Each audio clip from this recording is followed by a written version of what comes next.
বললাম তো আমাকে ফোন করবি। যাই হোক, এখন আসছি, আবার পরে কথা হবে। বাইরেটা কি মেঘলা করেছে, দারুণ মেঘ করেছে, প্রচুর মেঘ করেছে। বারবার এখন বাড়ি যাচ্ছি, এই যে আমার বাপের বাড়ির ছেলে। কটা বাজে দেখি, 6:15 ট্রেন পাবো, পেয়ে যাব।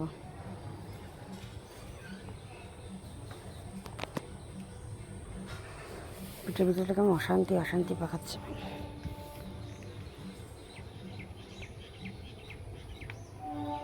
যাই হোক, সবাই ভালো থাকবেন, বাই, পাশে থাকবেন, সাথে থাকবেন। বাবা আসলাম।